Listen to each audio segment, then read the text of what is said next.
Hi all of you. KEAM എക്സാമൊക്കെ ഇങ്ങനെ അടുത്ത് വന്നല്ലേ, നമുക്ക് അടിപൊളിയായിട്ടൊന്ന് പഠിച്ചു തുടങ്ങിയാലോ. നമ്മളങ്ങനെ പഠിച്ചു പോകുമ്പോൾ നമുക്കുണ്ടാകുന്ന ചില ബുദ്ധിമുട്ടുകളുണ്ട്. അതായത് നമുക്ക് പോർഷൻസ് പലപ്പോഴും കംപ്ലീറ്റ് ആകാതെ വരുന്നു, പെൻഡിങ് വരുന്നു. അങ്ങനെ നമ്മൾ മുൻപോട്ട് പോകുന്നതിനനുസരിച്ച് ഈ പെൻഡിങ് പോർഷനുകളുടെ എണ്ണം കൂടുന്നതിനനുസരിച്ച് നമുക്ക് ടെൻഷൻ കൂടുന്നു. അപ്പോൾ ഇതൊക്കെ ഒഴിവാക്കാൻ വേണ്ടിയുള്ള കുറേ ടിപ്സായിട്ട്, കുറേ ട്രിക്സ് ആയിട്ടാണ് ഞാൻ ഇന്ന് നിങ്ങളുടെ മുൻപിൽ ഈ ഒരു പോർഷൻ ഷെയർ ചെയ്യുന്നത്. അതായത് ഞാൻ വേറൊന്നുമില്ല, കുറച്ച് ചാപ്റ്ററുകൾ എടുക്കുന്നു. ആ ചാപ്റ്ററുകളിൽ ഏതൊക്കെ കാര്യങ്ങളാണ് മസ്റ്റായിട്ട് നമ്മൾ നോക്കി പോകേണ്ടത്. ഇനി ബുദ്ധിമുട്ടുള്ള കാര്യങ്ങളാണെങ്കിൽ നമുക്കതെങ്ങനെ എളുപ്പത്തിൽ ഓർത്തിരിക്കാം. ഇങ്ങനെയുള്ള കുറച്ച് കാര്യങ്ങളാണ് ഞാൻ കുറച്ച് ചാപ്റ്ററുകളിലൂടെ എക്സ്പ്ലെയിൻ ചെയ്യുന്നത്. അപ്പോൾ ഞാൻ ഇന്നത്തെ ക്ലാസ്സിൽ ഞാൻ എക്സ്പ്ലെയിൻ ചെയ്യാൻ വേണ്ടി പോകുന്ന 3 ചാപ്റ്ററുകളാണ് നമ്മുടെ solutions, chemical kinetics, basic principles of organic chemistry. അപ്പോൾ ഈ ചാപ്റ്ററുകളിൽ നമുക്ക് എങ്ങനെയാണ് ക്വസ്റ്റ്യൻ ബേസ് നമുക്കിത് പഠിച്ചെടുക്കാൻ പറ്റുന്നത്, അതും നമ്മൾ ഷോർട്ട് ടൈമിലായിരിക്കണം നമ്മളിതിൻ്റെ തിയറി പഠിച്ചെടുക്കുകയും വേണ്ടത്.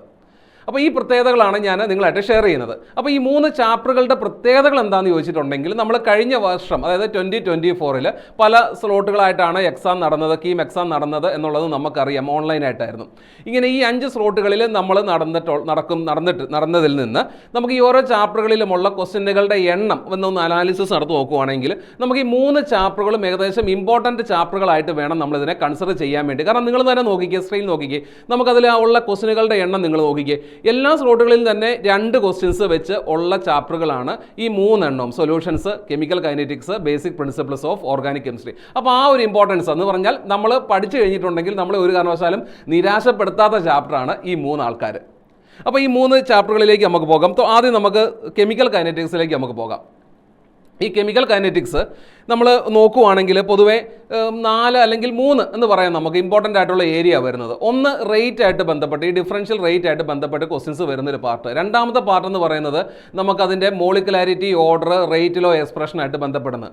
നാലാമതാണ് integrated rate law expression, half life period and then Arrhenius equation. അപ്പോൾ ഇതിലെ ഈ പോർഷൻസിൽ നിന്ന് എവിടെ നിന്നൊക്കെയാണ് ക്വസ്റ്റ്യൻസ് കൂടുതൽ വരുന്നത്, അതുപോലെ തന്നെ ബുദ്ധിമുട്ടുള്ള പോർഷൻസ് എങ്ങനെയാണ് ഓർത്തിരിക്കേണ്ടത്, ഇതൊക്കെയാണ് നമ്മൾ ഡിസ്കസ് ചെയ്യാൻ വേണ്ടി പോകുന്നത് കേട്ടോ. അപ്പോൾ ഇവിടെ ഞാൻ ഫസ്റ്റ് പോയിന്റ് ഞാൻ rate of a reaction consider ചെയ്യുകയാണെങ്കിൽ ഞാൻ അതിനുവേണ്ടി ഇത്രയും ഞാൻ ചെയ്യുന്നുള്ളൂ. അത് പഠിക്കാൻ വേണ്ടി ഞാൻ ഇത്രയും ഞാൻ പറഞ്ഞു തരുന്നുള്ളൂ. ഒരു റിയാക്ഷൻ നമ്മുടെ മനസ്സിലേക്ക് കൊണ്ടുവന്നു, അത് ജനറൽ ഫോം തന്നെ ആയിക്കോട്ടെ. A moles of A combines with B moles of B to give C moles of C and D moles of D.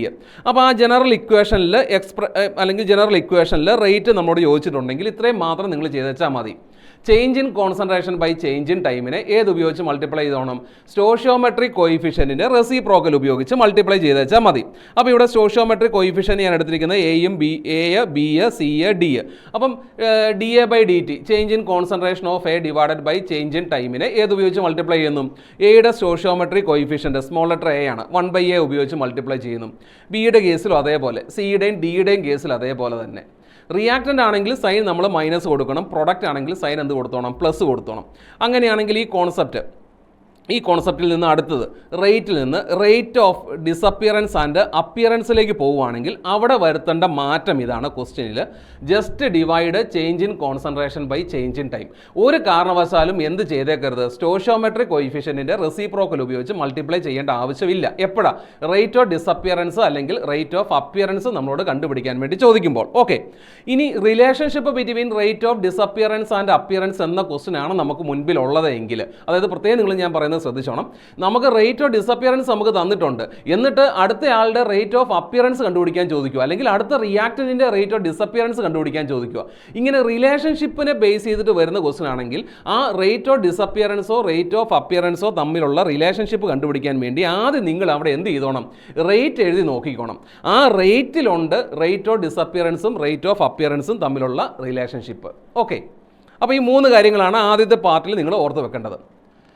ഇനി നമുക്ക് അടുത്ത പോയിന്റ് വരുന്നതാണ് നമ്മുടെ rate law expression and order of reaction. അതിനെ connect ചെയ്ത് molecularity. Rate law എക്സ്പ്രഷനിൽ ഏറ്റവും പ്രധാനപ്പെട്ട കാര്യം എന്താണെന്നറിയാം? അവിടെ നമ്മൾ ഇങ്ങനെ ഒരു എക്സാമ്പിൾ എടുത്തു കഴിയുമ്പോൾ നോർമലി നമ്മൾ റേറ്റ് ലോ എഴുതുമ്പോൾ ഓട്ടോമാറ്റിക്കലി നമ്മുടെ മനസ്സിലേക്ക് വരുന്ന കാര്യം കോൺസെൻട്രേഷൻ ടേമിൻ്റെ പവർ എപ്പോഴും സ്റ്റോഷിയോമെട്രിക് കോയിഫിഷ്യൻ്റ് ഈക്വൽ ആവുന്ന. അങ്ങനെയല്ല, സ്റ്റോഷിയോമെട്രിക് കോയിഫിഷ്യൻറ്റിന് ഈക്വൽ ആകാം, ഈക്വൽ ആകാതിരിക്കാം. അതുകൊണ്ട് തന്നെ നമ്മുടെ മുൻപിൽ തന്നിരിക്കുന്ന ഒരു റിയാക്ഷനിൽ നിന്ന് റേറ്റിലോ എഴുതാൻ ചോദിച്ചിട്ടുണ്ടെങ്കിൽ we can express only in terms of X and Y. That X and Y may or may not be equal to stoichiometric coefficient. അങ്ങനെയാണെങ്കിൽ നമുക്ക് ഈ റേറ്റ് ലോയിൽ നിന്ന് നമുക്ക് ഓർഡർ എന്താണെന്നും കൂടി നമുക്ക് പ്രെഡിക്റ്റ് ചെയ്യാം. അതായത് റിയാക്ഷൻ എടുത്തു, ഞാൻ റേറ്റിലോ എഴുതി, order of a reaction means just the sum of the power of concentration term raised in the rate law expression. നമ്മുടെ മുൻപിൽ ഇപ്പോൾ ഈ കാണുന്ന റേറ്റ് ലോ എക്സ്പ്രഷനിലുള്ള കോൺസെൻട്രേഷൻ ടേമിൻ്റെ പവറിൻ്റെ സമ്മിനെയാണ് നമ്മൾ എന്ത് വിളിക്കുന്നത്? ഓർഡർ ഓഫ് റിയാക്ഷൻ എന്ന് വിളിക്കുന്നത്. അപ്പോൾ ഈ തന്നിരിക്കുന്ന റിയാക്ഷൻ്റെ ഓർഡർ എന്താണെന്ന് ചോദിച്ചു കഴിഞ്ഞാൽ നമ്മുടെ മനസ്സിൽ എന്താ ഉണ്ടാകാൻ പാടുള്ളൂ? എക്സ് പ്ലസ് വൈ, പവർ അതല്ലേ. Order with respect to A എന്ന് ചോദിച്ചു കഴിഞ്ഞാൽ ആൻസർ ഏതാ? X. Order with respect to B എന്ന് ചോദിച്ചു കഴിഞ്ഞാൽ ആൻസർ ഏതാ? വൈ. അപ്പോൾ ഞാൻ രണ്ട് കാര്യമേ പറഞ്ഞുള്ളൂ. ഒന്ന് റേറ്റ് എങ്ങനെ എഴുതാം, രണ്ട് റേറ്റ് ലോ എങ്ങനെ എഴുതാം, അതിൽ നിന്ന് ഓർഡർ എങ്ങനെ കണ്ടുപിടിക്കാം, കഴിഞ്ഞു. ഈ എക്സ് പ്ലസ് വൈ 0 ആണെങ്കിൽ നമ്മൾ അതിനെതിരെ എന്ത് വിളിക്കാം? 0 ഓർഡർ റിയാക്ഷൻ എന്ന് വിളിക്കാം. എക്സ് പ്ലസ് വൈ 1 ആണെങ്കിൽ ഫസ്റ്റ് ഓർഡർ റിയാക്ഷൻ എന്ന് വിളിക്കാം. എക്സ് പ്ലസ് വൈ 2 ആണെങ്കിൽ സെക്കൻഡ് ഓർഡർ റിയാക്ഷൻ എന്ന് വിളിക്കാം. അങ്ങനെ അങ്ങ് പോകുന്നു. ഇനി മോളിക്കുലാരിറ്റി ആയിട്ട് നമ്മൾ കമ്പയർ ചെയ്യുകയാണെങ്കിൽ, മോളിക്കുലാരിറ്റി എന്ന് പറയുന്നത് number of reactant molecules involved in A single step process ആണെന്ന് നമുക്കറിയാം. മോളിക്കുലാരിറ്റിയും മോഡറും തമ്മിലുള്ള റിലേഷൻഷിപ്പ് അതും വളരെ പ്രധാനപ്പെട്ടതാണ്. NCERT കൃത്യമായിട്ട് തന്നിട്ടുള്ളത് കൊണ്ട് തന്നെ കീം എക്സാമിനെ ബേസ് ചെയ്ത് നമ്മൾ തയ്യാറെടുക്കുമ്പോൾ നിർബന്ധമായിട്ടും ഓർത്തിരിക്കേണ്ട ഒരു 3 പോയിന്റാണ് ഞാൻ നിങ്ങൾക്ക് തരുന്നത്. Order of reaction is an experimental quantity. It can be 0 ആകാം, ഫ്രാക്ഷൻ ആകാം, നെഗറ്റീവ് ആകാം. But molecularity is always A theoretical concept. It cannot B 0, negative, fraction. ഒന്നാമത്തെ പോയിന്റ് ഓർത്തിരിക്കേണ്ടത്. രണ്ടാമത്തെ പോയിന്റ് എന്ന് പറയുന്നത് order of reaction. Okay Order of reaction is applicable for both the elementary and the complex reaction, but molecularity is applicable only in the case of elementary reaction. Elementary reaction എന്ന് പറഞ്ഞു കഴിഞ്ഞാൽ single step reaction, ഒറ്റ സ്റ്റെപ്പിൽ നടക്കുന്ന reaction. ആ ഒറ്റ സ്റ്റെപ്പിൽ നടക്കുന്ന റിയാക്ഷനിലാണ് നമ്മൾ ആരെ കൺസിഡർ ചെയ്യുന്നത്? മോളിക്കുലാരിറ്റി കൺസിഡർ ചെയ്യുന്നത്. പക്ഷേ ഓർഡർ ഓഫ് റിയാക്ഷൻ എന്ന് പറയുമ്പോൾ ഓർഡർ കണ്ടുപിടിക്കാൻ പറ്റുന്നത് എലമെൻ്ററി റിയാക്ഷനിൽ മാത്രമല്ല, കോംപ്ലക്സ് റിയാക്ഷനിലും പോസിബിൾ ആകും. മൂന്നാമത്തെ point, for a complex reaction, order is given by the slowest step and the molecularity of the slowest step is same as the order of overall reaction. ഒരു complex റിയാക്ഷനിൽ order നമുക്ക് തരുന്നത് ആരാണ്? Slowest step അഥവാ rate determining സ്റ്റെപ്പാണ്. ആ rate determining സ്റ്റെപ്പിൻ്റെ molecularity എന്ന് പറയുന്നത് overall റിയാക്ഷൻ്റെ ഓർഡറിന് ഈക്വൽ ആയിരിക്കും. ഓക്കെ, അപ്പോൾ ഈ 3 കാര്യങ്ങൾ ഓർത്തിരിക്കുമല്ലോ. ഇനി അതിൽ നിന്ന് നമ്മൾ വീണ്ടും റേറ്റ് കോൺസ്റ്റൻറ്റ് നമുക്കറിയാം, കെ ആണെന്നറിയാം. അതുപോലെ ആ റേറ്റ് കോൺസ്റ്റൻറ്റിൻ്റെ യൂണിറ്റ് ഓരോ ഓർഡർ ഓഫ് റിയാക്ഷനിലും ഓരോ ഓർഡറിനും വ്യത്യസ്തമാണ്. അപ്പോൾ 0 ഓർഡർ റിയാക്ഷൻ എടുക്കുകയാണെങ്കിൽ റേറ്റ് കോൺസ്റ്റൻറ്റിൻ്റെ യൂണിറ്റ് എന്ന് പറയുന്നത് mole litre raise to -1 second raise to -1 ആണ് വരുന്നത്. അതുപോലെ തന്നെ ഫസ്റ്റ് ഓർഡർ റിയാക്ഷൻ ആണെങ്കിൽ യൂണിറ്റ് എന്ന് പറയുന്നത് സെക്കൻഡ് ഇൻവേഴ്സ്. സെക്കൻഡ് ഓർഡർ റിയാക്ഷനിൽ unit mole litre raise to -1, mole raise to -1 litre second raise to -1. Third order ആണെങ്കിൽ mole raise to -2 litre square second raise to -1. അപ്പം ഇത് ക്വസ്റ്റ്യനിലേക്ക് വരുമ്പോൾ ഇതിൻ്റെ പ്രത്യേകത ഇതാണ്. നമുക്ക് ചിലപ്പോൾ റേറ്റ് കോൺസ്റ്റന്റ് എന്നിട്ട് ക്വസ്റ്റ്യനിൽ ഏത് ഓർഡർ ആണെന്ന് പറഞ്ഞിട്ടുണ്ടായിരിക്കത്തില്ല. അവിടെ നമ്മൾ ഏത് ഓർഡർ ആണെന്ന് മനസ്സിലാക്കേണ്ടത് എവിടെ നിന്നായിരിക്കണം? ഈ റേറ്റ് കോൺസ്റ്റന്റിൻ്റെ യൂണിറ്റിൽ നിന്നായിരിക്കണം നമ്മൾ മനസ്സിലാക്കേണ്ടത്. ഓക്കെ, ഇനി അതല്ലെങ്കിൽ ചിലപ്പം റേറ്റ് കോൺസ്റ്റന്റ് വരും, യൂണിറ്റ് ഏതാണെന്നൊക്കെ ആയിരിക്കും ക്വസ്റ്റ്യൻ വരുന്നത്. അപ്പോൾ നിർബന്ധമായിട്ടും ഈ ടേബിൾ ഓർത്ത് വെച്ചോണം കേട്ടോ. അങ്ങനെയാണെങ്കിൽ ഞാൻ പറഞ്ഞ കാര്യങ്ങൾ പോർഷൻസ് ഇത്രയും ഞാൻ പറഞ്ഞിട്ടുണ്ടായിരുന്നുള്ളൂ. ഒന്ന്, റേറ്റിലെ ക്വസ്റ്റ്യൻസ് എങ്ങനെയാണ് വരുന്നത്, ആ പോർഷൻ എങ്ങനെ വേണം പഠിക്കാൻ വേണ്ടി. 2, റേറ്റിലോ എക്സ്പ്രഷനിൽ എങ്ങനെ വേണം അതിനെ കൈകാര്യം ചെയ്യാൻ വേണ്ടി. 3, ഓർഡർ ഓഫ് റിയാക്ഷൻ എന്താണ്, അതായത് ആ 3 സബ് പോയിന്റ്സ് ആണ് ഞാൻ പറഞ്ഞേക്കുന്നത്. അങ്ങനെയാണെങ്കിൽ നമുക്ക് അതിനെ ബേസ് ചെയ്തിട്ടുള്ള ഒരു ക്വസ്റ്റ്യൻ എന്ന് ചുമ്മാ ഒന്ന് വർക്കൗട്ട് ചെയ്ത് നോക്കിയാലോ. Find the unit of rate constant of a reaction represented with rate equation. നമുക്ക് റേറ്റ് ലോ നമുക്ക് തന്നിട്ടുണ്ട്. ഇതാണ് നമുക്ക് തന്നിരിക്കുന്ന റേറ്റ് ലോ. ഈ റേറ്റ് ലോയ്ക്ക് അനുസരിച്ച് ഓർഡർ എന്താണെന്നാണ് നമ്മളോട് ചോദിച്ചേക്കുന്നത്. ഞാൻ ഇങ്ങോട്ടേക്ക് ഒന്നും കൂടെ എഴുതിക്കോട്ടെ. Reaction R is equal to K into concentration of A with power 1/2 into concentration of B with power 3/2.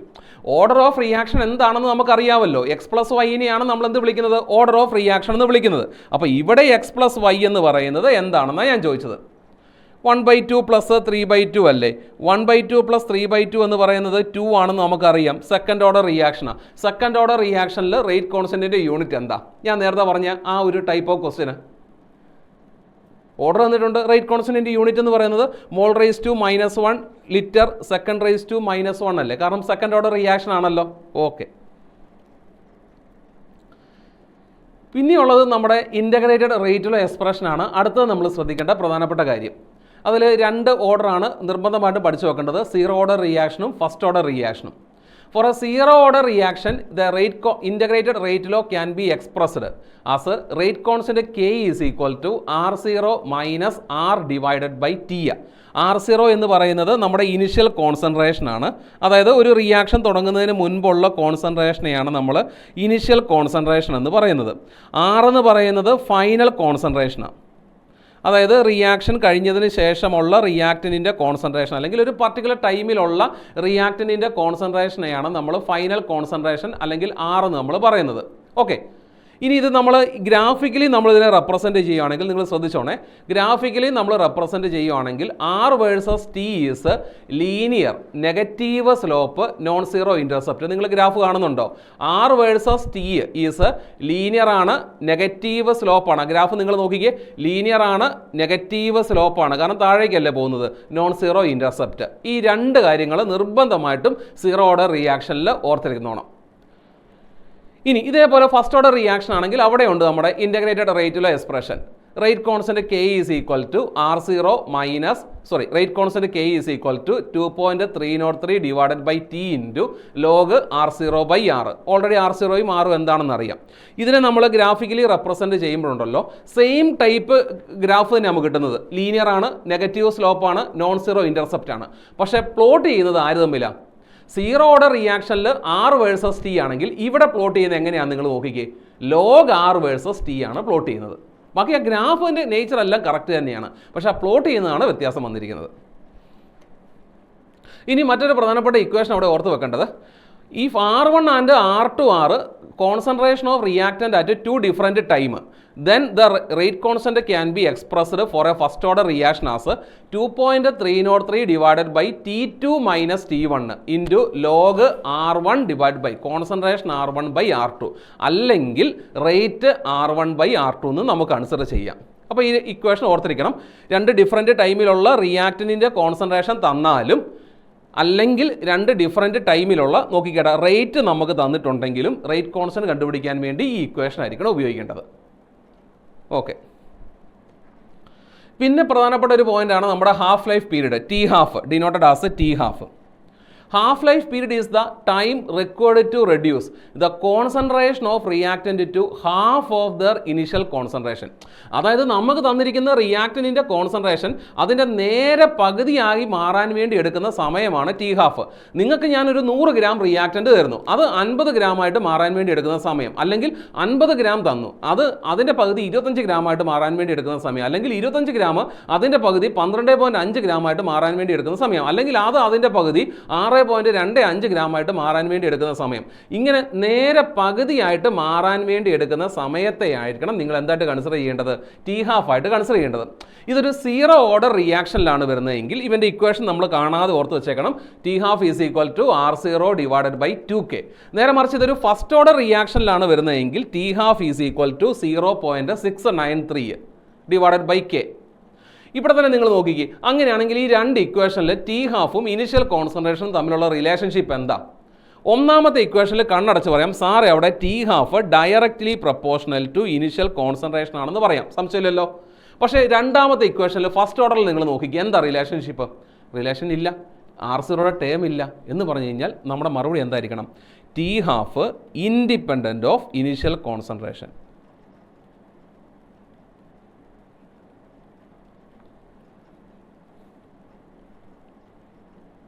Independent of initial concentration.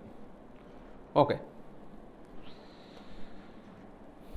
ഇനി അതേപോലെ തന്നെ ചില ഫസ്റ്റ് ഓർഡർ റിയാക്ഷനിൽ ക്വസ്റ്റ്യൻസ് എളുപ്പത്തിൽ ചെയ്യാൻ വേണ്ടിയുള്ള ഒരു ഷോർട്ട് കട്ടാണ് ഞാൻ നിങ്ങൾക്ക് തരുന്നത്. ഇത് ലെങ്തിയാണ് ഇതിൻ്റെ ആക്ച്വൽ ഫോമിൽ നമ്മൾ ചെയ്യുമ്പോൾ, അപ്പോൾ അതിന് വേണ്ടിയുള്ള ഒരു ഷോർട്ട് കട്ടാണ് ഞാൻ തരുന്നത്. T75% ഒരു ഫസ്റ്റ് ഓർഡർ റിയാക്ഷനിൽ എപ്പോഴും 2T ഹാഫിന് ഈക്വൽ ആയിരിക്കും. അത് ഓർത്ത് വെക്കുന്നതായിരിക്കും കുറച്ചും കൂടി എളുപ്പം ക്വസ്റ്റ്യൻ ചെയ്യാൻ വേണ്ടി. ഈ T75% എന്ന് പറയുന്നത് 75% റിയാക്ഷൻ കംപ്ലീറ്റ് ആകാൻ വേണ്ടി എടുക്കുന്ന സമയമാണ്. അത് എപ്പോഴും 2T ഹാഫാണ്. T87.5% എന്ന് പറയുന്നത് 3T half. T93.75% 4T half. T96.875% is equal to 5T half. T99.9% 10T half. T99% 6.64T half. T90% 3.32T half. അപ്പോൾ ഇത് ഓർത്ത് വെക്കണം കേട്ടോ ഈ വാല്യൂസ്. അങ്ങനെയാണെങ്കിൽ ഞാനിപ്പോൾ ഈ പറഞ്ഞ ഈ ഇൻ്റഗ്രേറ്റഡ് റേറ്റിലെ എക്സ്പ്രഷനെ ബേസ് ചെയ്ത് ഞാൻ പറഞ്ഞു അടുത്ത പ്രധാനപ്പെട്ട പോർഷനായിരുന്നു അത് ഹാഫ് ലൈഫ് പീരീഡും അതുപോലെ തന്നെ ഇൻ്റഗ്രേറ്റഡ് റേറ്റിലെ എക്സ്പ്രഷനും. ഈ ഒരു ക്വസ്റ്റ്യൻ ഒന്ന് വർക്കൗട്ട് ചെയ്ത് നോക്കാവും. The half-life period of a first-order reaction having rate constant K is equal to 0.231 into 10 raised to minus 10 second inverse. First order എന്ന് ഇവിടെ പറയുന്നുണ്ട്, അത് കൂടാതെ റേറ്റ് കോൺസ്റ്റൻറ്റിൻ്റെ യൂണിറ്റും നമുക്കുണ്ട്. അതുകൊണ്ട് ഫസ്റ്റ് ഓർഡർ എന്ന ക്വസ്റ്റ്യനിൽ പറയേണ്ട ആവശ്യമൊന്നും ഇല്ലായിരുന്നു, കാരണം റേറ്റ് കോൺസ്റ്റൻറ്റിൻ്റെ യൂണിറ്റിൽ നിന്ന് അണ്ടർസ്റ്റുഡ് ആണ് നമുക്ക് എന്താണ് ഏത് ഓർഡർ റിയാക്ഷൻ ആണ് എന്നുള്ളത്. ഓക്കെ, എനിവേ നമുക്കത് ഡയറക്റ്റായിട്ട് നമുക്കിവിടെ ടി ഹാഫ് കണ്ടുപിടിക്കാമല്ലോ. റേറ്റ് കോൺസ്റ്റൻറ്റ് തന്നിട്ടുണ്ട്. ഇക്വേഷൻ ഏതാ ഉപയോഗിക്കേണ്ടത്? ഫസ്റ്റ് ഓർഡർ റിയാക്ഷൻ ആണോ? ടി ഹാഫ് എന്ന് പറയുന്നത് 0.693 ഡിവൈഡഡ് ബൈ കെ ആണ്, which is equal to 0.693 divided by K എന്ന് പറയുന്നത് 0.231 ഇൻറ്റു 10 റേസ് ടു മൈനസ് 10. ശരിയാണല്ലോ. സെക്കൻഡ് ഇൻവേഴ്സാണ്. ആ സെക്കൻഡ് ഇൻവേഴ്സ് ന്യൂമറേറ്ററിലേക്ക് വരുമ്പോൾ സെക്കൻഡായിട്ട് മാറും. യൂണിറ്റ് എല്ലാം സെക്കൻഡിൽ തന്നെയാണ് ഓപ്ഷനിൽ കൊടുത്തേക്കുന്നത്. ഇനി ഇത് സോൾവ് ചെയ്യത്തില്ലേ? സോൾവ് ചെയ്യുമ്പോൾ നമുക്ക് എത്രയാണ് വരുന്നത്? 0.693 എന്ന് പറയുന്നത് 2.3 ഇൻറ്റു 0.3 എന്ന് നമുക്ക് എഴുതാം എളുപ്പത്തിന് വേണ്ടി. 0.23 ഇൻറ്റു 10 റേസ് ടു മൈനസ് 10 മുകളിലേക്ക് വരുമ്പോൾ 10 റേസ് ടു 10 സെക്കൻഡ് ഇൻവേഴ്സ് വരുമ്പോൾ സെക്കൻഡ്. ഇത് സോൾവ് ചെയ്യാമല്ലോ. സോൾവ് ചെയ്യുമ്പോൾ ആൻസർ ഏതാ വരുന്നത്? 3 into 10 raise to 10. Okay, okay ആണല്ലോ. അടുത്ത ക്വസ്റ്റ്യൻ നോക്കാമോ? For a reaction X gives Y. The concentration of X are 1.2 molar, 0.6 molar, 0.3 molar and 0.15 molar at 0, 1, 2 and 3 hour respectively. Order of reaction ആണ് കണ്ടുപിടിക്കേണ്ടത്. നമുക്ക് concentration of X തന്നിട്ടുണ്ട്, അതായത് ഓരോ സമയത്തും പല സമയത്തുള്ള എക്സിൻ്റെ കോൺസെൻട്രേഷനാണ് നമുക്ക് തന്നിരിക്കുന്നത്. ചുമ്മാ നമുക്കതൊന്ന് എഴുതി നോക്കാടാ. ഇപ്പം എക്സിൻ്റെ കോൺസെൻട്രേഷൻ 1.2 മോളാർ എന്ന് പറയുന്നത് ഏത് സമയത്താണ്? 0 ഹവറിലാണ് 1.2 മോളാർ. അത് എത്രയായിട്ട് മാറുകയാണ്? 0.6 മോളാറായിട്ടാണ് മാറുന്നത്. എത്ര സമയം കഴിയുമ്പോൾ? 1 മണിക്കൂർ കഴിയുമ്പോൾ. പിന്നെ വീണ്ടും ഉണ്ടല്ലോ, പിന്നെ വീണ്ടും ഇതിങ്ങനെ നോക്കേണ്ടത്. 0.6 മോളാർ 0.3 മോളാറായിട്ട് മാറുന്നത് 2 മണിക്കൂർ കഴിയുമ്പോൾ. അതായത് തുടക്കത്തിൽ നമ്മൾ എപ്പോഴും നിൽക്കേണ്ടത് എവിടെ തന്നെയാണ്? 0 മണിക്കൂറില്ല. അപ്പം 1 മണിക്കൂർ കഴിയുമ്പോഴത്തേക്കും അതെന്തായിട്ട് മാറി? 0.6 മോളാറായിട്ട് മാറി. പിന്നെ 2 മണിക്കൂർ കഴിയുമ്പോഴാണ് അതെന്ത് ചെയ്യുന്നത്? 0.3 മോളാറായിട്ട് മാറുന്നത്. വീണ്ടും ഇവിടെ തന്നെ ആയിരിക്കണം നമ്മൾ നിൽക്കേണ്ടത്. 2 മണിക്കൂർ കഴിഞ്ഞു, അടുത്ത് നമ്മൾ എന്ത് ചെയ്യണം? 3 മണിക്കൂർ കഴിഞ്ഞപ്പോഴത്തേക്കും അത് എത്രയായിട്ട് മാറി? 0.3 മോളാർ എന്നുള്ളത് എത്രയായിട്ട് മാറി? 0.15 മോളാറായിട്ട് മാറി. ഞാൻ പറയുന്നത് മനസ്സിലാവുന്നുണ്ടോ? അതായത് നമ്മൾ ആദ്യം 0 മണിക്കൂറിലാണ് ഇപ്പോൾ ഉള്ളത്, അതായത് നിൽക്കുക, ഇനീഷ്യൽ കേസിൽ നിൽക്കുക. അപ്പോൾ നമ്മുടെ കയ്യിൽ എന്തുണ്ട്? 1.2 മോളാർ റിയാക്റ്റൻ്റ് ഉണ്ട്. ഞാൻ 1 മണിക്കൂർ വെയിറ്റ് ചെയ്തു, അപ്പോൾ ഈ 1.2 മോളാർ എന്തായിട്ട് മാറി? 0.6 മോളാറായിട്ട് മാറി. ഞാൻ 2 മണിക്കൂർ, 1 മണിക്കൂറിന് പകരം ഞാൻ 2 മണിക്കൂർ വെയിറ്റ് ചെയ്തു. അങ്ങനെ വേണം ചിന്തിക്കാൻ വേണ്ടി കേട്ടോ. ഞാൻ പറയുന്നത് കൃത്യമായിട്ട് മനസ്സിലാക്കണം. 1 മണിക്കൂർ വെയിറ്റ് ചെയ്തു, പിന്നെ ഞാൻ 2 മണിക്കൂർ വെയിറ്റ് ചെയ്ത് കഴിഞ്ഞപ്പോൾ ഈ 1.2 മോളാർ എന്നുള്ളത് 0.3 മോളാറായിട്ട് മാറി. ഞാൻ 2 മണിക്കൂറല്ല 3 മണിക്കൂർ വെയിറ്റ് ചെയ്തു, അപ്പോൾ എൻ്റെ കയ്യിലുണ്ടായിരുന്ന 1.2 മോളാർ ഇപ്പോൾ എത്രയായിട്ട് മാറി? 0.15 മോളാറായിട്ട് മാറി. അങ്ങനെയാണെങ്കിൽ ഏത് ഓർഡർ റിയാക്ഷൻ ആണെന്ന് ചോദിച്ചേക്കുന്നത്. അപ്പോൾ ഇങ്ങനെയുള്ള ചില ചോദ്യങ്ങൾ നമ്മുടെ ലോജിക് ഉപയോഗിച്ച് തന്നെ നമുക്ക് ചെയ്യാവുന്നതേ ഉള്ളൂ. 1.2 മോളാർ 0.6 മോളാറായിട്ട് മാറാൻ വേണ്ടിയുള്ള സമയമാണ് സാറേ ഈ 1 മണിക്കൂർ എന്ന് പറഞ്ഞത്. ഓക്കെ, ഇനി 0.6 0.3 മോളാറായിട്ട് മാറാൻ വേണ്ടി എത്ര സമയമാണ്? 1.2 മോളാർ 0.3 മോളാറായിട്ട് മാറാൻ വേണ്ടിയുള്ള സമയം 2 മണിക്കൂർ നമ്മൾ പറഞ്ഞത്. അതിൽ 1.2 0.6 ആയിട്ട് മാറാൻ വേണ്ടിയുള്ള സമയം 1 മണിക്കൂർ. അങ്ങനെയാണെങ്കിൽ 0.6 0.3 ആയിട്ട് മാറാൻ വേണ്ടി എടുക്കുന്ന സമയവും 1 മണിക്കൂർ തന്നെയല്ലേ? 0.3 0.15 ആയിട്ട് മാറാൻ വേണ്ടി എടുക്കുന്ന സമയവും 1 മണിക്കൂറാണ്. കാരണം 1.2 0.15 ആയിട്ട് മാറാൻ വേണ്ടിയാണ് 3 മണിക്കൂർ വേണ്ടത്. 1.2 0.3 ആയിട്ട് മാറാൻ വേണ്ടി 2 ഹവറാണ്. അങ്ങനെയാണെങ്കിൽ 0.2 0.15 ആയിട്ട് മാറാൻ വേണ്ടിയുള്ള സമയം എത്ര തന്നെയാണ്? 1 ഹവറാണ്. അപ്പോൾ ഈ 1 ഹവർ എല്ലാം നേരെ പകുതിയാകാൻ വേണ്ടി എടുക്കുന്ന സമയമല്ലേ, അഥവാ ടി ഹാഫ് ആണ്. 1.2 അതിൻ്റെ പകുതി 0.6 ആയിട്ട് മാറാൻ വേണ്ടി എടുത്ത സമയം, 0.6 അതിൻ്റെ പകുതി 0.3 ആയിട്ട് മാറാൻ വേണ്ടി എടുത്ത സമയം, 0.3 മോളാർ അതിൻ്റെ പകുതി 0.15 ആയിട്ട് മാറാൻ വേണ്ടി എടുത്ത സമയം. അപ്പോൾ ഈ 1 ഹവർ എന്ന് പറയുന്ന എല്ലാം ടി ഹാഫാണ്. എന്ന് പറഞ്ഞാൽ ടി ഹാഫ് ഈ റിയാക്ഷനിൽ കോൺസ്റ്റൻ്റ് അല്ലേ? കോൺസെൻട്രേഷൻ മാറുന്നതിനനുസരിച്ച് ആര് മാറ്റമില്ല? ടി ഹാഫ് മാറ്റമില്ല. എന്ന് പറഞ്ഞാൽ T half independent of initial concentration. T half independent of initial concentration വരുന്നത് ഏത് ഓർഡർ റിയാക്ഷനിലാണെന്ന് നിങ്ങൾ പറ. First order reaction.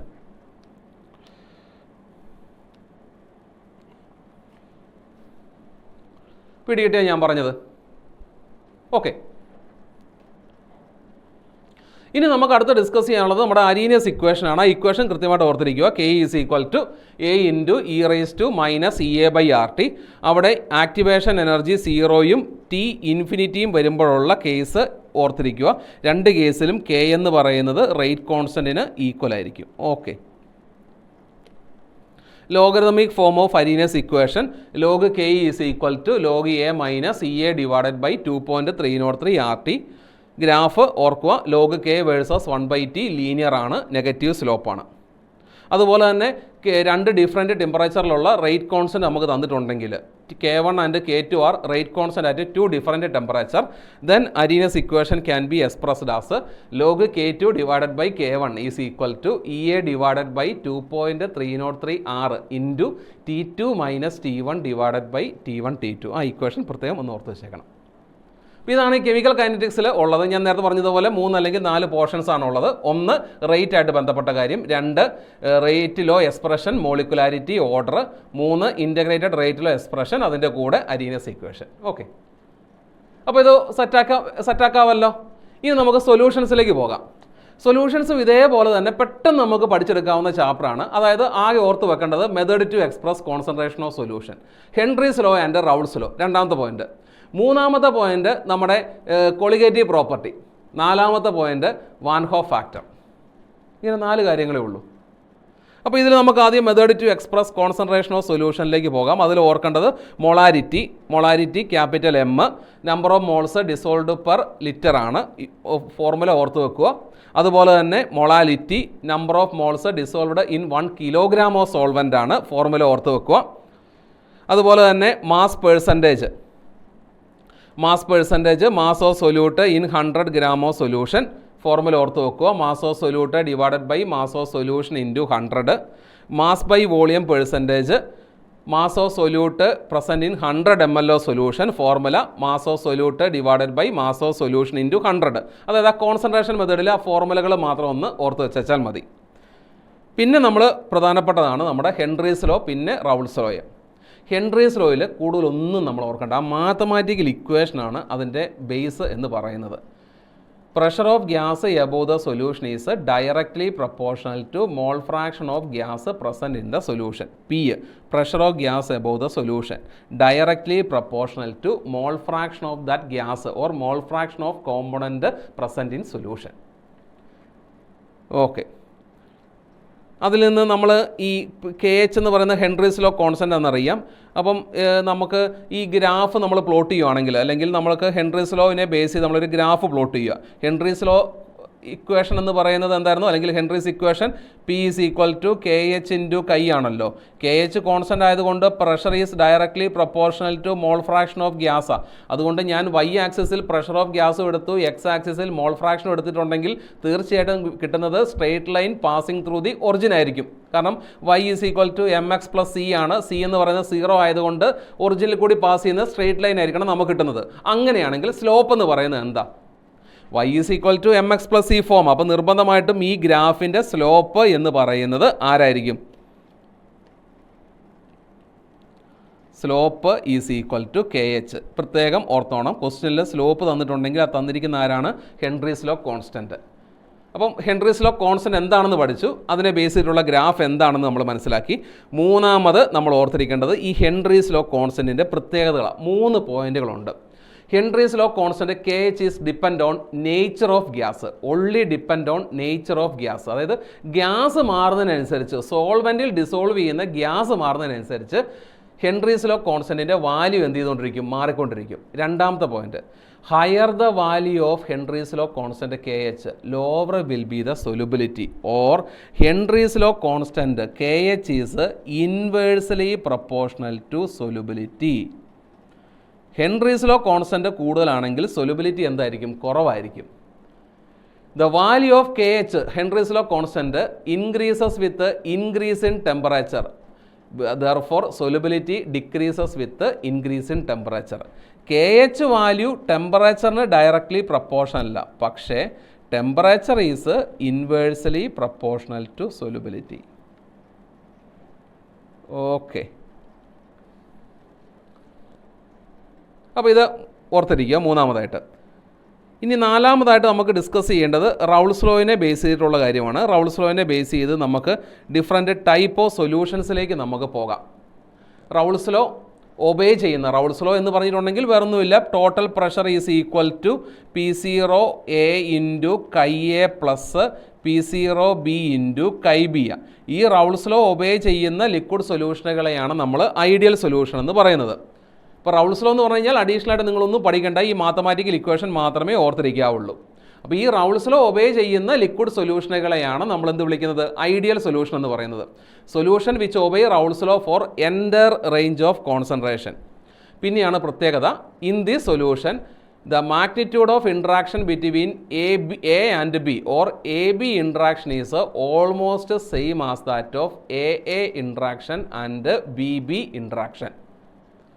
Therefore, observed vapor pressure is the same as that of vapor pressure expected from Raoult's law. എന്ന് പറഞ്ഞാൽ ideal solution ആണോ total pressure എപ്പോഴും എന്തായിരിക്കും? Raoult's ലോയിൽ ഉള്ളതുപോലെ തന്നെ ആയിരിക്കും P0 A into chi A plus P0 B into chi B. Okay. പിന്നെയുള്ളൊരു മറ്റൊരു പ്രത്യേകത, ഡെൽറ്റ എച്ച് മിക്സിങ്ങും ഡെൽറ്റ വി മിക്സിങ്ങും ഐഡിയൽ സൊല്യൂഷനിൽ 0 ആയിരിക്കും. ഡെൽറ്റ എച്ച് മിക്സിംഗ് എന്ന് പറയുന്നത് എൻതാൽപ്പി ചേഞ്ച് ഡ്യൂറിങ് മിക്സിംഗ്, രണ്ട് സൊല്യൂട്ടും സോൾവൻറ്റും തമ്മിൽ മിക്സ് ചെയ്യുമ്പോൾ ഉണ്ടാകുന്ന എൻതാൽപ്പി ചേഞ്ചും അവിടെ ഉണ്ടാകുന്ന വോളിയം ചേഞ്ചും ഐഡിയൽ സൊല്യൂഷനാണോ 0 ആയിരിക്കും. ഇനി നമുക്ക് നോൺ ഐഡിയൽ സൊല്യൂഷനിലേക്ക് നമുക്ക് പോകാം. നോൺ ഐഡിയൽ സൊല്യൂഷനിൽ പോസിറ്റീവ് ഡീവിയേഷൻ കാണിക്കുന്ന നോൺ ഐഡിയൽ സൊല്യൂഷനും ഉണ്ട്, അതേപോലെ തന്നെ നെഗറ്റീവ് ഡീവിയേഷൻ കാണിക്കുന്ന നോൺ ഐഡിയൽ സൊല്യൂഷനും ഉണ്ട്. നെഗറ്റീവ് ഡീവിയേഷൻ കാണിക്കുന്ന നോൺ ഐഡിയൽ സൊല്യൂഷൻ്റെ പ്രത്യേകത, ഇത് interaction between A B interaction is stronger than that of or greater than that of A interaction and B interaction. A interaction എന്ന് പറയുന്നത് സോൾവൻറ്റും തമ്മിലുള്ള ഇൻട്രാക്ഷൻ, ബി ഇൻട്രാക്ഷൻ എന്ന് പറയുമ്പം സൊല്യൂട്ടും തമ്മിലുള്ള interaction.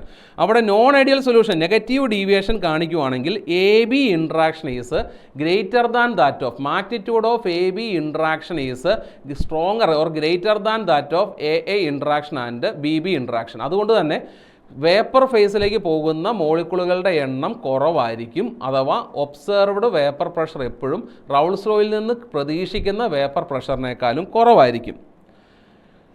Total vapour pressure is less than that of P0 A into chi A plus P0 B into chi B.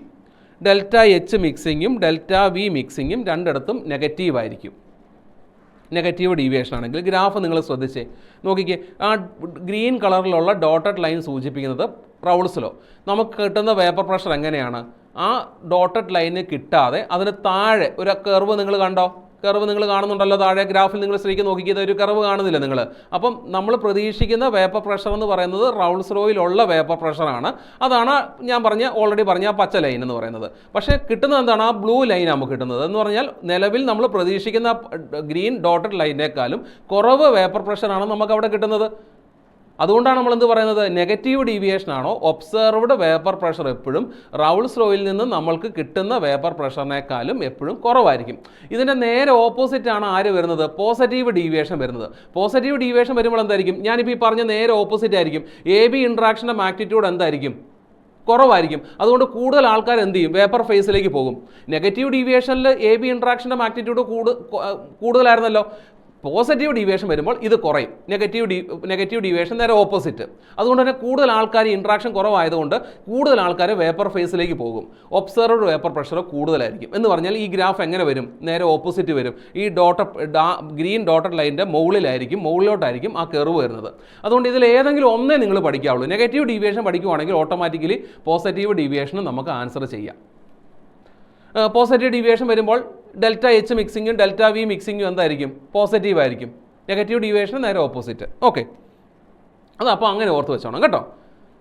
ഇനി അങ്ങനെയാണെങ്കിൽ ഞാൻ ഇതിനെ ബേസ് ചെയ്ത് സ്റ്റേറ്റ്മെൻറ്റ് ടൈപ്പിലുള്ള ചോദ്യങ്ങൾ വരാനുള്ള സാധ്യത കൂടുതലാണ്. കാരണം അങ്ങനെയുള്ള എക്സ്പ്ലനേഷൻസ് ആണ് നമ്മുടെ ഈ പോസിറ്റീവ് ഡീവിയേഷനിലും നെഗറ്റീവ് ഡീവിയേഷനിലും കൊടുത്തിരിക്കുന്നത്.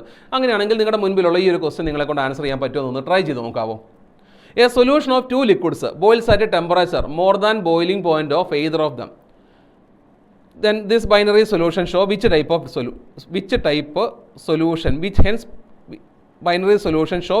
of deviation ഉദ്ദേശിക്കുന്നത്. 2 ലിക്വിഡ് സൊല്യൂഷൻ ഉണ്ട്. Boils at A temperature more than boiling point of either of them, അതായത് നമ്മൾ പ്രതീക്ഷിക്കുന്ന രണ്ട് പേരുടെ ബോയിലിംഗ് പോയിന്റിനേക്കാളും കൂടുതലായിരിക്കും ആക്ച്വൽ ബോയിലിംഗ് പോയിന്റ്. അപ്പോൾ ഇവിടെ ബോയിലിംഗ് പോയിന്റ് കൂടുതലാണ്. ബോയിലിംഗ് പോയിന്റ് കൂടുതലാണെങ്കിൽ വേപ്പർ പ്രഷർ കൂടുതലായിരിക്കുമോ കുറവായിരിക്കുമോ? വേപ്പർ പ്രഷർ കുറവായിരിക്കും. വേപ്പർ പ്രഷർ കുറവുള്ള ആൾക്കാണ് ബോയിലിംഗ് പോയിന്റ് കൂടുതൽ. അങ്ങനെയാണെങ്കിൽ ഇവൻ ഏത് ടൈപ്പിലുള്ള ഡീവിയേഷനാണ് കാണിക്കുന്നത്? വേപ്പർ പ്രഷർ കുറവാണെങ്കിൽ എ ബി ഇൻട്രാക്ഷൻ നിർബന്ധമായിട്ടും എന്തായിരിക്കും? സ്ട്രോങ് ആയിരിക്കും. കാരണം കുറച്ച് ആൾക്കാരെ എങ്ങോട്ടേക്ക് പോയിട്ടുള്ളൂ? വേപ്പർ ഫേസിലേക്ക് പോയിട്ടുള്ളൂ. അപ്പോൾ നിർബന്ധമായിട്ടും എ ബി ഇൻട്രാക്ഷൻ എന്തായിരിക്കണം? കുറവായിരിക്കണം. എ ബി ഇൻട്രാക്ഷൻ കൂടുതലായിരിക്കണം. എങ്കിൽ മാത്രമല്ലേ കുറച്ച് ആൾക്കാർ വേപ്പർ ഫേസിലേക്ക് പോകത്തുള്ളൂ. എ ബി ഇൻട്രാക്ഷൻ കൂടുതലായിട്ടുള്ളത് ആരുടെ കേസിലാണ്? നെഗറ്റീവ് ഡീവിയേഷൻ കാണിക്കുന്ന ആൾക്കാരുടെ കേസിലല്ലേ? അപ്പോൾ ആൻസർ ഏതാ വരുന്നത്? Negative deviation. ഓക്കെ, ഇനി നമ്മുടെ ലാസ്റ്റ് പോയിന്റിലേക്ക് നമ്മൾ പോവുകയാണ്. Colligative properties. 4 കൊളിഗേറ്റീവ് പ്രോപ്പർട്ടീസാണ് ഓർത്തിരിക്കേണ്ടത്. ഏതൊക്കെയാണ്? Relative lowering of vapour pressure, elevation in boiling point, depression in freezing point, then osmotic pressure. ഇതിൽ കൊളിഗേറ്റീവ് പ്രോപ്പർട്ടിയിലേക്ക് പോകുന്നതിന് മുൻപേ ആദ്യത്തെ point ഓർത്തിരിക്കേണ്ടത്, it is a property of a liquid solution having non-volatile solute and its value is depend only on the number of solute and not depend on nature of solute. അതായത് solute ഏതാണ് എന്നുള്ളതിനെ ആര് depend ചെയ്യുന്നില്ല? ഈ colligative property depend ചെയ്യുന്നില്ല. Solute particles എത്ര എണ്ണം ഉണ്ട് എന്നുള്ളതിനെയാണ് ഡിപ്പെൻഡ് ചെയ്യുന്നത്. ഓക്കെ, ഇപ്പം ഒന്നാമത്തെ colligative property relative lowering of vapour pressure. Relative lowering of vapor pressure is expressed as P0A minus PS divided by P0A, which is equal to chi B. Relative lowering of vapor pressure is equal to chi B ആണ്, മോൾ fraction of solute ആണ്. ആ relative lowering of vapour pressure express ചെയ്യുന്നത് എങ്ങനെയായിരിക്കണം? P0A minus PS divided by P0A. അതിൽ ശ്രദ്ധിക്കേണ്ടത് ഇതാണ്, lowering of vapour pressure ആണ് നമ്മളോട് കണ്ടുപിടിക്കാൻ വേണ്ടി ചോദിക്കുന്നതെങ്കിൽ,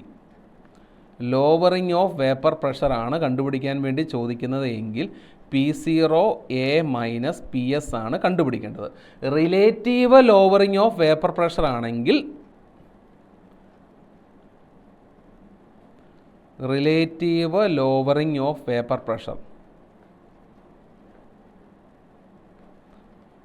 എങ്ങനെ വേണം വരാൻ വേണ്ടി? P0A minus PS divided by P0A.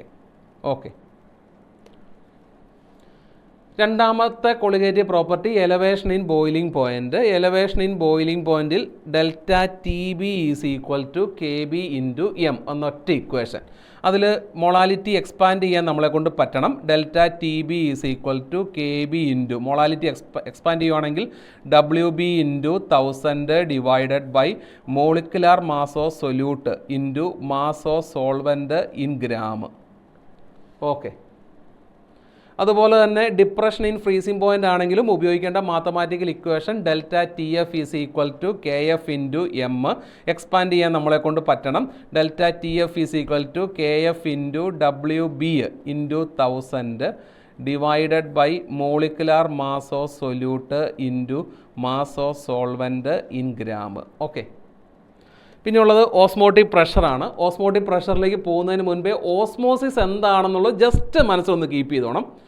Osmosis is the flow of solvent molecules from pure solvent to solution side through semi permeable membrane, അല്ലെങ്കിൽ flow of solvent molecule from solution of lower concentration to solution of higher concentration through semi permeable membrane.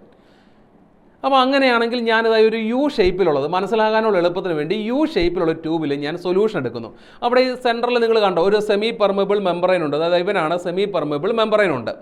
അപ്പോൾ ഈ സൈഡിലുള്ളത് fresh water ആണ്, അഥവാ pure solvent ആണ് ഇവിടെ ഉള്ളത്. Okay, pure solvent. ഈ right സൈഡിലുള്ളത് solution ആണുള്ളത്. അപ്പോൾ എപ്പോഴും ഓസ്മോസിസ് ആണോ സോൾവെൻറ്റ് മോളിക്യൂൾ എവിടെ നിന്ന് എങ്ങോട്ടേക്ക് ഫ്ലോ ചെയ്യാൻ പാടുള്ളൂ? ഇവിടെ ഈ ഫിഗർ പ്രകാരം ലെഫ്റ്റിൽ നിന്ന് റൈറ്റിലേക്ക് ആയിരിക്കണം പോകേണ്ടത് എന്ന് പറഞ്ഞിട്ടുണ്ടെങ്കിൽ പ്യുവർ സോൾവെൻറ്റിൽ നിന്ന് സൊല്യൂഷൻ സൈഡിലേക്ക് ആയിരിക്കണം ഇവൻ പോകേണ്ടത്. ശരിയാണല്ലോ?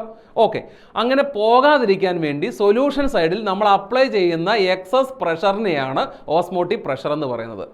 Osmotic pressure is the excess pressure applied to the solution side in order to prevent the flow of solvent molecule. നോക്കിക്കേ, ഇവിടെ ഒരു പിസ്റ്റൺ ഇരിക്കുന്നത് നിങ്ങൾ കണ്ടോ? ആ പിസ്റ്റണിൽ നമ്മൾ കൊടുക്കുന്ന എക്സസ് പ്രഷർ എന്തിനു വേണ്ടിയാണ്? ഇപ്പുറത്തെ ലെഫ്റ്റ് സൈഡിലുള്ളത്, ഈ സൈഡിലുള്ള സോൾവൻ്റ് മോളിക്യൂൾസ് ഇങ്ങോട്ടേക്ക് വരാതിരിക്കാൻ വേണ്ടി നമ്മൾ ഇവിടെ കൊടുക്കുന്ന ഈ സൊല്യൂഷൻ സൈഡിൽ കൊടുക്കുന്ന എക്സസ് പ്രഷറിനെയാണ് എന്ത് പറയുന്നത്? ഓസ്മോട്ടിക് പ്രഷർ എന്ന് പറയുന്നത്. Okay, mathematically it is represented as pi is equal to CRT. എടാ അങ്ങനെയാണെങ്കിൽ ഇതാ നോക്കിക്കേ, ഈ ഒരു ക്വസ്റ്റ്യൻ സോൾവ് ചെയ്ത് നോക്കിക്കേ. The mass of A non volatile solute with molar mass 40 gram per mole that should be dissolved in 114 gram of octane to lower its vapor pressure by 20%. അതായത് lowering of vapour pressure നമുക്ക് തന്നിട്ടുണ്ട്, 20% തന്നിട്ടുണ്ട്. Lowering of vapour pressure എന്ന് പറയുന്നത് ΔP ആണല്ലോ. അപ്പോൾ ഇവൻ നമുക്ക് എന്തെടുക്കാം? 20 എടുക്കാം. 20 എടുക്കണമെങ്കിൽ P0A നമ്മൾ ആദ്യം ഉണ്ടായിരുന്നത് എത്രയായിട്ട് എടുക്കണം? നമ്മൾ 100 ആയിട്ട് എടുക്കണം. കാരണം പേഴ്സൻറ്റേജിലാണോ തന്നിരിക്കുന്നത്, ഇനിഷ്യൽ വാല്യൂ എപ്പോഴും നമുക്ക് എന്തായിട്ട് എടുക്കാം? 100 ആയിട്ട് എടുക്കാം. അപ്പോൾ ലോവറിങ് ഓഫ് വേപ്പർ പ്രഷർ ΔPയെ 20 തന്നിട്ടുണ്ട്, P0A 100 ആയിട്ട് നമുക്ക് എടുക്കാം. Mass of non volatile solute with molar mass MB നമുക്ക് തന്നിട്ടുണ്ട്, 40 gram per mole നമുക്ക് തന്നിട്ടുണ്ട്. Molar mass of solvent dissolved in 114 gram of octane. Molecular mass of solvent എന്ന് പറയുന്നത്, ഒക്ടേൻ എന്ന് പറയുന്നത് C8H18 അല്ലേ? CnH2n+2 ഫോർമുലയിൽ കൊടുക്കുമ്പോൾ ഒക്ടേന് അതിൻ്റെ മോളാർ മാസ് കാൽക്കുലേറ്റ് ചെയ്യുമ്പോൾ 114 gram per mole തന്നെയാണ് വരുന്നത്. ഓക്കെ, കണ്ടുപിടിക്കേണ്ടത് ഏതാണ്? മാസ് ഓഫ് നോൺ വോളറ്റൈൽ സൊല്യൂട്ടാണ് കണ്ടുപിടിക്കേണ്ടത്, WB ആണ് കണ്ടുപിടിക്കേണ്ടത്.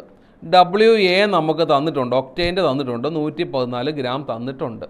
സോൾവ് ചെയ്യാമല്ലോ. ഏത് ഇക്വേഷൻ എടുത്ത് വെച്ചാൽ മതി? റിലേറ്റീവ് ലോവറിങ് ഓഫ് വേപ്പർ പ്രഷറിൻ്റെ ഇക്വേഷൻ തന്നെ, ΔP divided by P0AM is equal to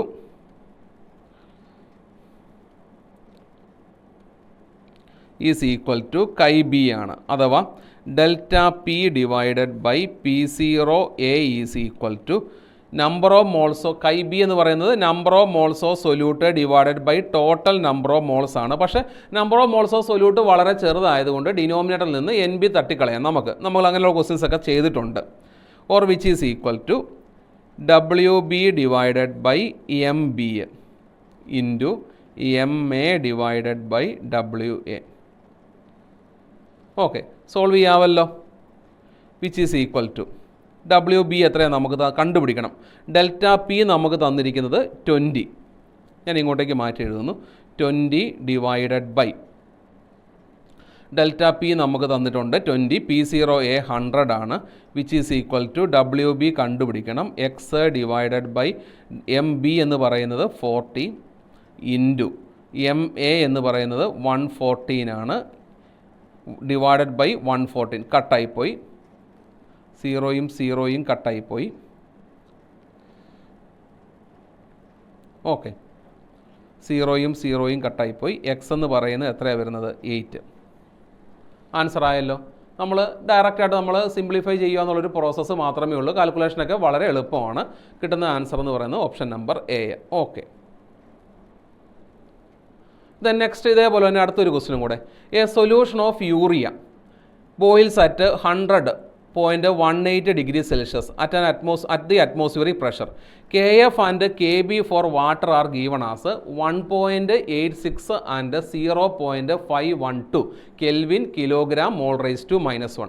The above solution will freeze at freezing point of solution ആണ് നമുക്ക് കണ്ടുപിടിക്കേണ്ടത്.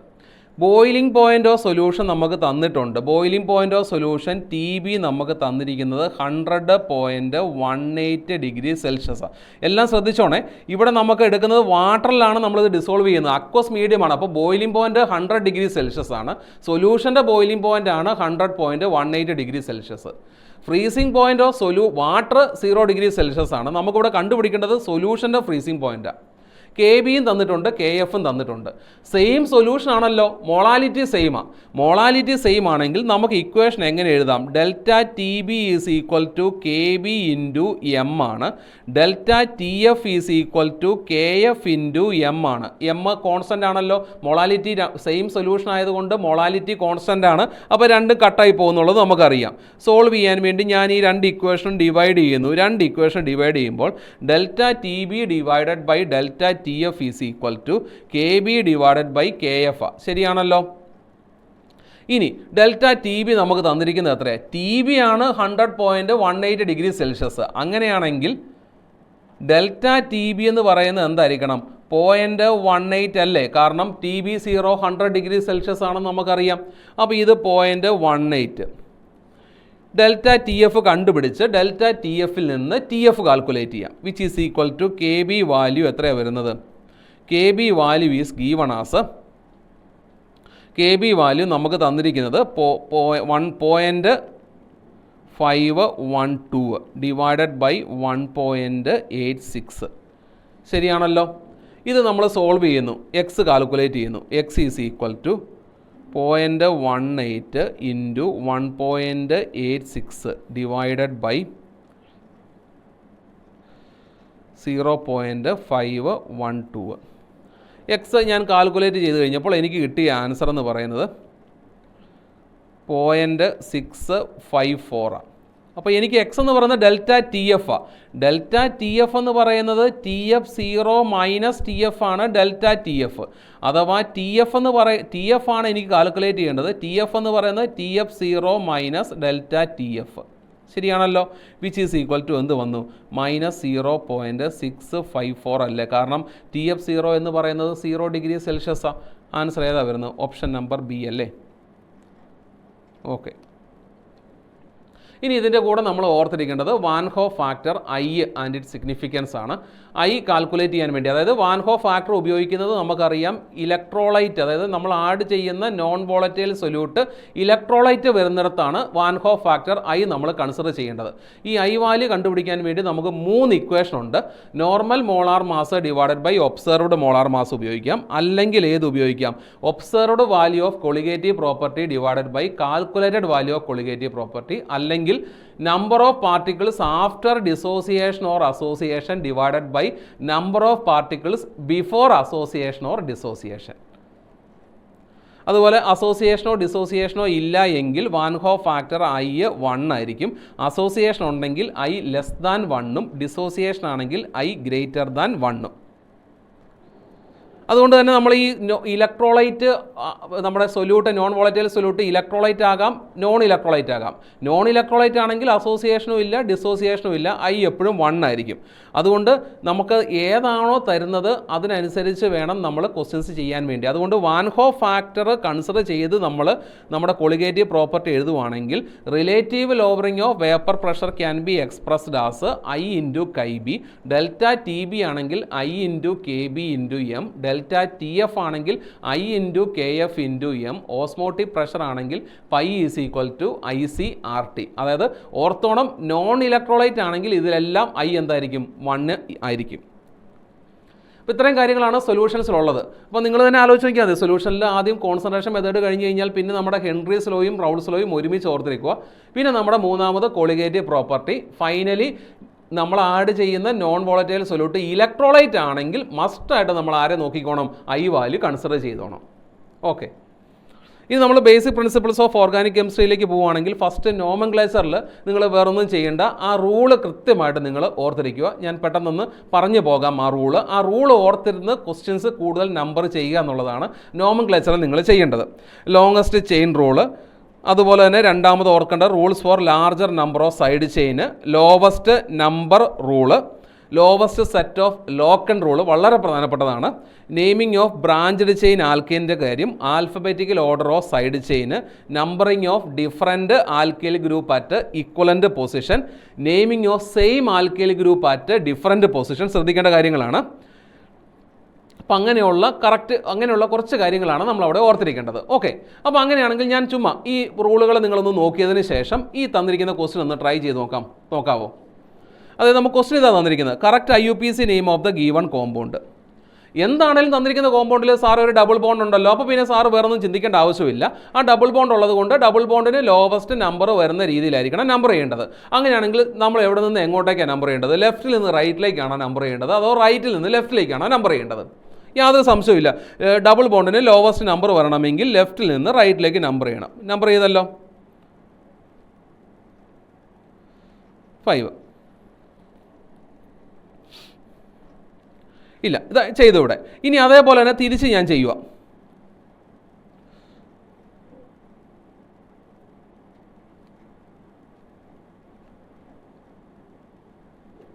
നിങ്ങൾ പറയാം, ഡബിൾ ബോണ്ടിന് ലോവസ്റ്റ് നമ്പർ വരുന്നത് ലെഫ്റ്റിൽ നിന്ന് റൈറ്റിലേക്ക് നമ്പർ ചെയ്തപ്പോഴാണോ, റൈറ്റിൽ നിന്ന് ലെഫ്റ്റിലേക്ക് നമ്പർ ചെയ്തപ്പോഴാണോ? ഞാൻ പറഞ്ഞ മറക്കരുത്, എവിടെ നിന്ന് എങ്ങോട്ടേക്ക് നമ്പർ ചെയ്തപ്പോഴാണ്? ലെഫ്റ്റിൽ നിന്ന് റൈറ്റിലേക്ക് നമ്പർ ചെയ്തപ്പോൾ. ക്ലിയർ ആണല്ലോ, അത് ഡൗട്ടില്ലല്ലോ. ഇനി നോക്കിക്കേ, അപ്പോൾ ഇവൻ ഏതായിരിക്കണം? പെൻറ്റ് 2 ആയിരിക്കണമല്ലോ, കാരണം രണ്ടാമത്തെ പൊസിഷനിലാണ് ഡബിൾ ബോണ്ട് വരുന്നത്. പെൻറ്റ് 2 ആയിരിക്കണം. പെൻറ്റ് 2 വരുന്നത്. പെൻറ്റ് 2 വരുന്ന 3 ഓപ്ഷൻസ് ഉണ്ട്. അതുകൊണ്ട് നമുക്ക് വീണ്ടും അടുത്തതും കൂടെ നമ്മൾ ചെയ്ത് നോക്കിയിട്ടേ മനസ്സിലാകത്തുള്ളൂ. ഓക്കെ, പെൻറ്റ് 2 മൂന്നാമത്തെ പൊസിഷനിൽ മീഥൈൽ ഗ്രൂപ്പ്, നാലാമത്തെ പൊസിഷനിൽ ആരാണ്? ബ്രോമിൻ. അപ്പോൾ ആൽഫബറ്റിക്കൽ ഓർഡറിലായിരിക്കണമല്ലോ നെയിം ചെയ്യേണ്ടത്. ബ്രോമിൻ ആണോ അതോ ബ്രോമിൻ ആണോ മീഥൈൽ ഗ്രൂപ്പാണോ അത് നെയിം ചെയ്യേണ്ടത്? ആൽഫബറ്റിക്കൽ ഓർഡർ അനുസരിച്ച് ആരെ നെയിം ചെയ്യാൻ പാടുള്ളൂ? ബ്രോമിൻ. അപ്പോൾ ആൻസർ ഏത് വന്നു? 4 bromo 3 methyl, പെൻറ്റ് 2. Option number A. കിട്ടിയല്ലോ. അതുകൊണ്ട് ആ റൂള് കൃത്യമായിട്ട് ഓർത്തിരിക്കണം. The correct IUPAC name for the following compound. കുറച്ചും കൂടെ ടഫായിട്ടുള്ള, അല്ലെങ്കിൽ കുറച്ചും കൂടെ നേരത്തെ ചെയ്തതിനേക്കാളും കുറച്ചും കൂടെ ഒരു ലെവലും കൂടെ കൂടിയ ക്വസ്റ്റ്യൻ. സൾഫോണിക് ആസിഡാണ്. അപ്പം ഹാലോ ഗ്രൂപ്പായിട്ട് കമ്പയർ ചെയ്യുമ്പോൾ നിർബന്ധമായിട്ടും ഫങ്ഷണൽ ഗ്രൂപ്പ് ആയിട്ട് കൺസിഡർ ചെയ്യേണ്ടത് സൾഫോണിക് ആസിഡ് ഗ്രൂപ്പാണ്. അപ്പോൾ അവനെ പൊസിഷൻ നമ്പർ 1 ആയിട്ട് കൊടുക്കുന്നു. ലോവസ്റ്റ് ലോക്കൻ്റ് റൂൾ പോസിബിൾ ആവണമെങ്കിൽ ക്ലോക്ക് വൈസ് ആണോ ഇവിടെ ആൻറ്റി ക്ലോക്ക് വൈസ് ആണോ വരേണ്ടത്? ക്ലോക്ക് വൈസ് അല്ല വരേണ്ടത്. അപ്പോൾ നമ്പർ ചെയ്യേണ്ടത് 1 2 3 4 5. ലോവസ്റ്റ് ലോക്കൻസ് പോസിബിളായി. ഇനി നെയിം ചെയ്യുമ്പോൾ എപ്പോഴും ആൽഫബറ്റിക്കൽ ഓർഡറിലെ നെയിം ചെയ്യാവുള്ളൂ. അയഡോ ഉണ്ട്, ബ്രോമോ ഉണ്ട്, മീഥൈലുണ്ട്. ആൽഫബറ്റിക്കൽ ഓർഡർ അനുസരിച്ച് ആദ്യം നെയിം ചെയ്യേണ്ടത് ആരാണ്? ബ്രോമോ. അപ്പോൾ 5 ബ്രോമോ. മൂന്നാമത്തെ 5 ബ്രോമോ. അടുത്ത ആരാ വരുന്നത്? അയഡോ ആണോ മീഥൈൽ ഗ്രൂപ്പാണോ വരുന്നത്? അയഡോ ആണോ മീഥൈൽ ഗ്രൂപ്പാണോ വരേണ്ടത്?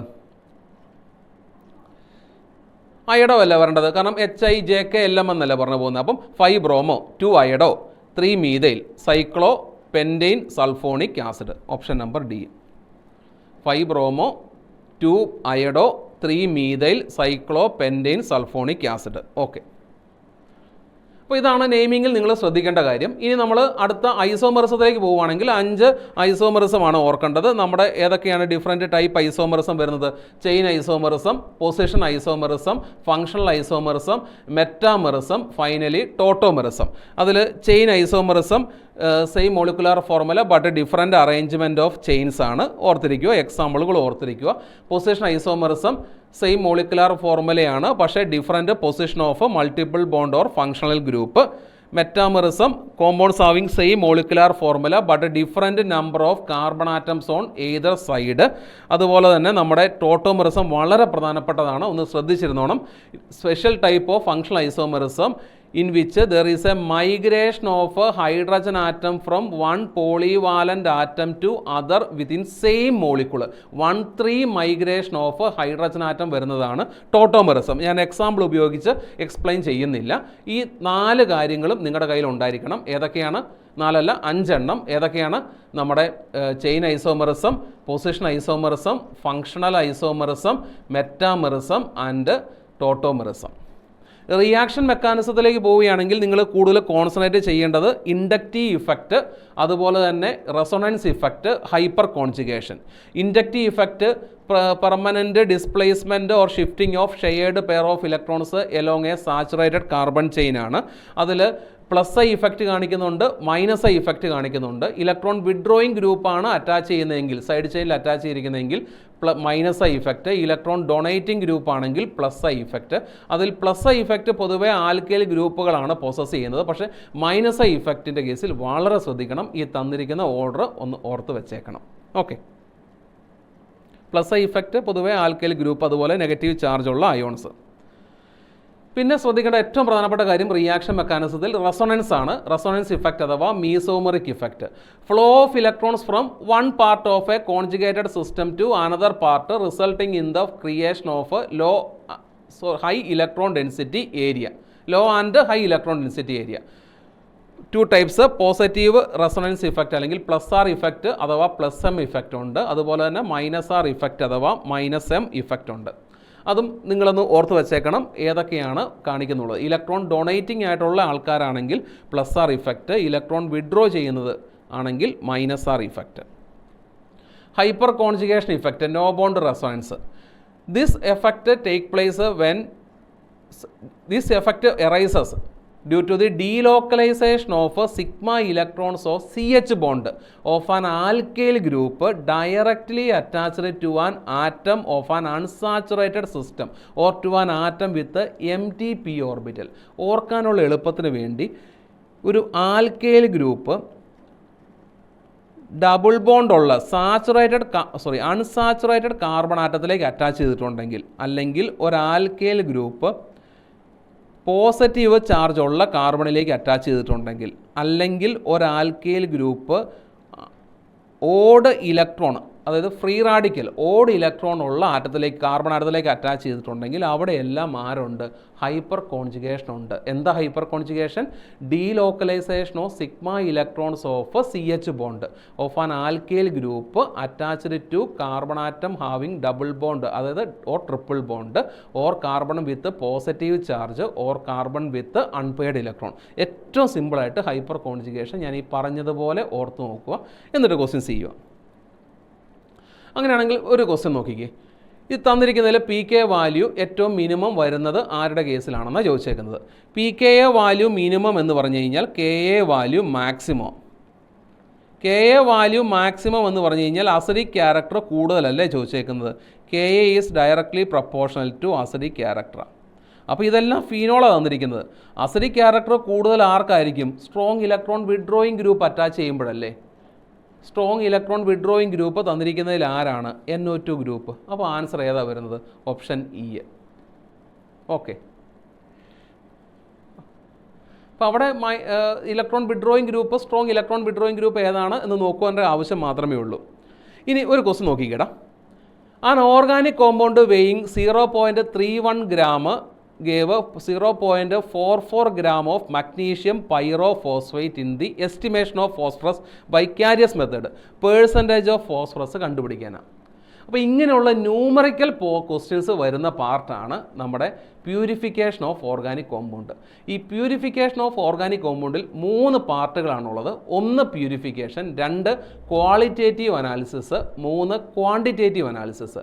ഈ ക്വാണ്ടിറ്റേറ്റീവ് അനാലിസിസിനെ ബേസ് ചെയ്തിട്ടുള്ള ക്വസ്റ്റ്യനാണ് ഞാൻ ഈ തന്നിരിക്കുന്നത്. ഇങ്ങനെയുള്ള ചോദ്യങ്ങൾ ചെയ്യാനാണ് പൊതുവേ ഈ ഒരു പോർഷനിൽ ബുദ്ധിമുട്ട്. അതുകൊണ്ട് ഈ ഒരു പോർഷനാണ് ഞാനിവിടെ എക്സ്പ്ലെയിൻ ചെയ്യുന്നത്. അതിൽ നിന്ന് എങ്ങനെ ക്വസ്റ്റ്യൻസ് ചെയ്യണം എന്നുള്ളത് പറഞ്ഞു തരാൻ വേണ്ടി ഞാൻ ചെയ്യുന്നുള്ളൂ. ഇതിൻ്റെ ഫോർമുല ബേസ്ഡ് ആയിട്ടുള്ളൊരു സ്റ്റഡിയാണ് ഇവിടെ വേണ്ടത്.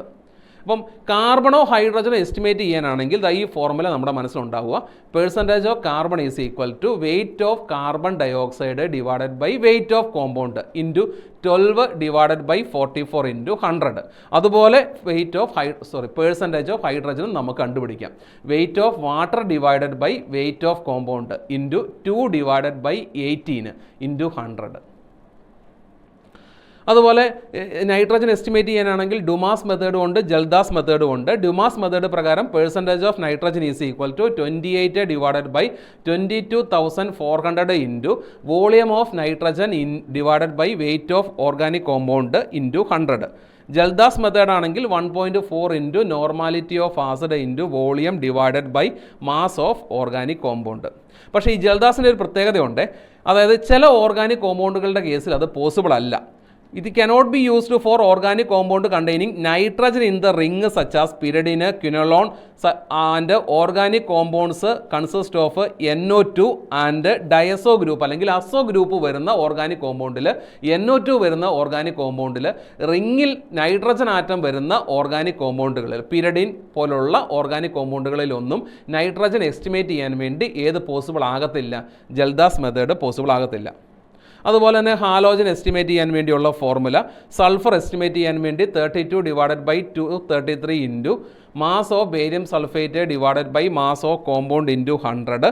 ഫോസ്ഫറസ് എസ്റ്റിമേറ്റ് ചെയ്യാൻ വേണ്ടിയുള്ള formula 62 divided by 223 into mass of magnesium pyrophosphate divided by mass of compound into 100. Okay, ഓർത്ത് വെച്ചോണം formula 62 divided by 223 into mass of magnesium pyrophosphate divided by mass of organic compound into 100.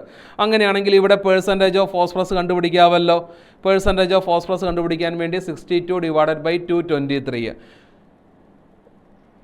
62 divided by 223 ശരിയാണല്ലോ. Into mass of magnesium pyrophosphate എത്രയാണ് തന്നിരിക്കുന്നത്? 0.44 gram magnesium pyrophosphate അല്ലേ തന്നിരിക്കുന്നത്? 0.44 gram divided by 0.31.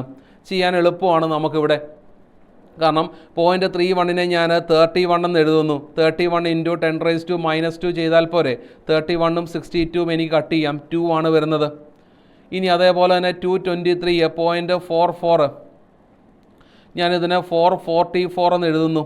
444 into 10⁻³ എന്ന് numerically എനിക്ക് എഴുതത്തില്ലേ? 223യും cut ചെയ്ത് കളയുമ്പോൾ ഏകദേശം 2 അല്ലേ വരുന്നത്? 10⁻³ 10⁻²ഉം തമ്മിൽ കട്ട് ചെയ്യുന്നു. 10⁻³ 10⁻² തമ്മിൽ കട്ട് ചെയ്യുന്നു. കട്ട് ചെയ്ത് കഴിയുമ്പോൾ ഇവിടെ വരുന്നത് 10⁻⁻1